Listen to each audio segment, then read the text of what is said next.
of Operation Odoka targeted criminal elements of the proscribed indigenous people of Biafra and its armed wing, the Eastern Security Network, sustaining clearance and anti-criminality operations across Abia, Anambra, Cross River, Ebonyi, Enugu, and Imo states. During the period, troops arrested a total of 91 suspects and rescued 14 kidnapped victims, recovering arms and ammunition and IED materials, while over 80 militants surrendered to troops in January. For the month of March, key highlights include the discovery and safe destruction of 11 IEDs during route clearance along the Eketutu Uda axis, Orsu local government area of Imo State, between 7th and March of the month, between 7th and 8th of this month. We dismantled 3 illegal refining sites in Egbema West local government area of Imo State on the 11th, with 32 cooking drums and 1 5,000-liter storage tank destroyed. We also neutralized 2 IED specialists and recovery of 3 IEDs and IED making materials at Orsu, Ihetioka on the 14th. Troops also detonated 5 IEDs during clearance at Osumogu, Ihiala local government area of Anambra State on the 22nd of this month, and the destruction of a major illegal refining site in Ohaji Egbema local government area of Imo State on the 23rd, which yielded approximately 23,000 liters of illegally refined and stolen petroleum products. On the 27th, troops conducted aggressive clearance operations across Lilu and surrounding communities in Ihiala local government area of Anambra State. During the operation, troops encountered IEDs and hostile fire, but responded effectively, forcing the terrorists to flee with no casualties recorded among own troops. Now, having watched that video, here's what I have to say. You know, people like us doesn't talk for talking sake. We hit the nail at the head. I love to go straight to the point and make my own point very clear. Let me use the opportunity to tell you that Nigeria have been destroyed beyond repair. Nigeria can never be fixed. No matter who comes up tomorrow vying for the office of the presidency of Nigeria, no human being on this planet born of a woman can fix Nigeria. Now, let me tell you why. Nigeria is a lawless country. And what do you see in a country that is lawless? Where the rule of law is not implemented. Where do you see in such countries? 1, intimidation, subjugation, suppression, and oppression. Simply because some people in such country will be above the law.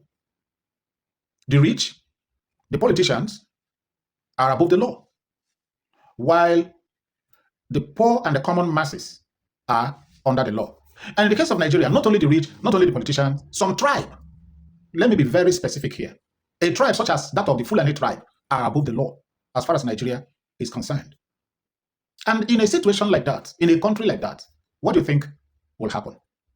Now, I remember many years ago, Sani Abacha made a statement. He said, and I quote, that any insecurity or terrorism that lasted more than 24 hours at the hand of the government is in it. Sani Abacha said that. If you don't know, if you have not heard about it, go and research it. Now, Shegumi came out to tell the whole world that the terrorists, their names, their addresses, where they live, and everything about them, that the government knows about it. In short, that the Tinubu knows about it, because Tinubu happens to be the sitting government of now. But they know about it. They know them. They know them by their names and where they live, where they stay.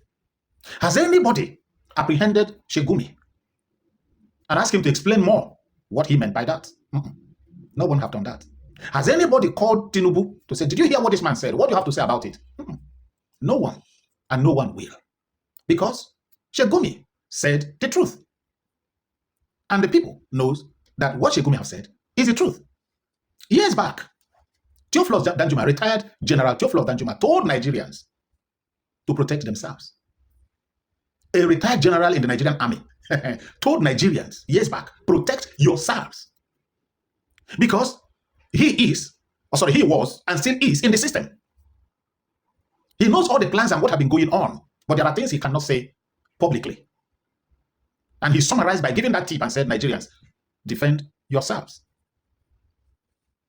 Let me add to that, because what is coming ahead of you, you may not be able to carry it. And it is what he said. Do not depend on the government, because the government cannot defend you. Don't depend on the government, because the government cannot defend you. Now, look at where this whole thing now is going. You see, you had what this guy that is wearing Nigerian khaki, that even your own money is being used to pay him salary, sustain him and his family. Now they are carrying out Operation Sweep their Papa Grief in the southeast. Now, here's the thing. This southeast, now that they are carrying out this operation, that they are using propaganda, all those things that this man is saying, they are all lies. He's lying. In between his teeth, he's lying. Now look at, let me prove it. Let me prove to you now that he's lying. When did you hear about a bomb blast in the southeast? When did you hear about suicide baby in the southeast? When did you hear about people running helter-skelter in the market, being burned down and all the rest of them, like it had been happening in the north? When did you hear about a village or a community being sacked? Hundreds and thousands of people being unalived. When did you hear that? In the southeast. And it is now being, confirmed that it was the IPOBs that did it, or the Eastern Security Network that did it. When did you hear anything like of such? Did you? Have you ever had something like that?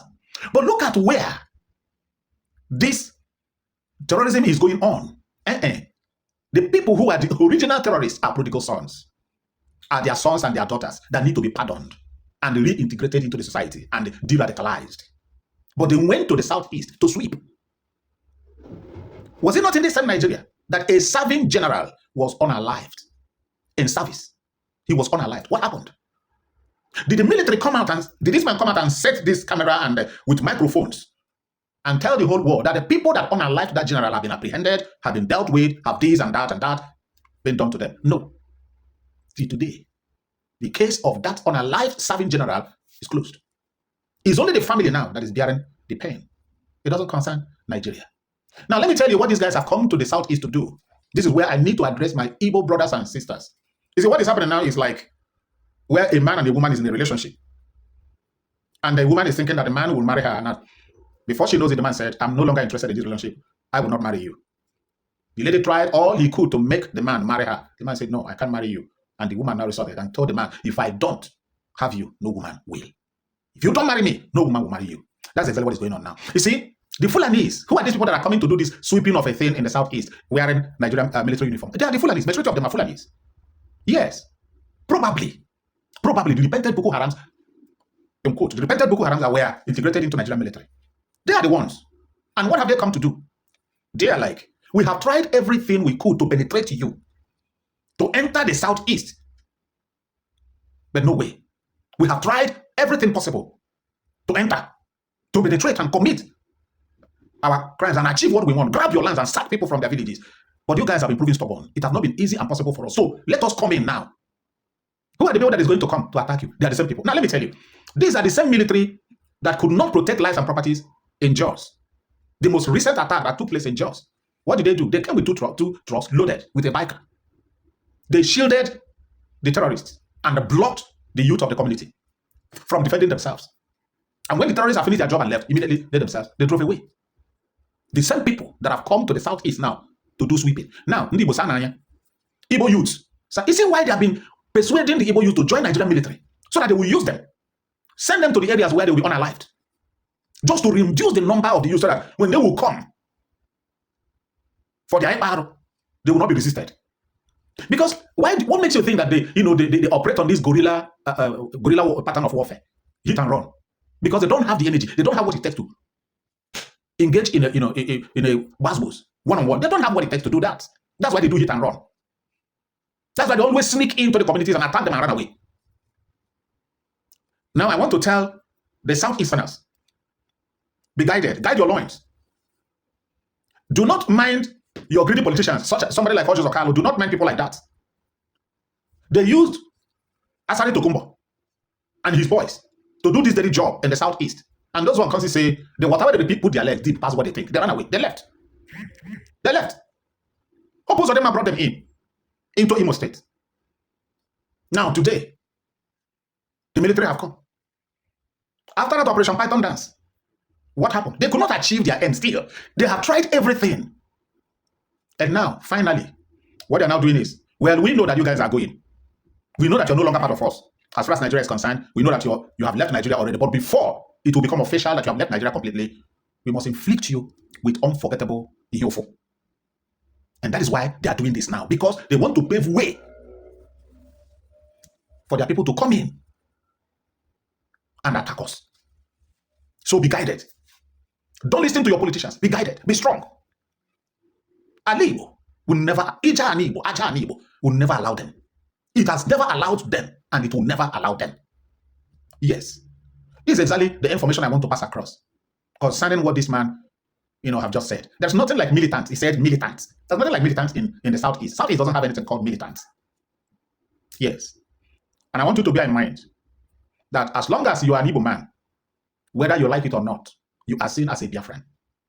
Yes. And anywhere they see you and you speak Igbo language and you are being identified as an Igbo man or Igbo woman, you are the enemy of Nigeria. Nigeria hates you. Let me rest my case here. My lovely fans all over the world, till I come your way again, stay safe for me because I will always love you, and bye.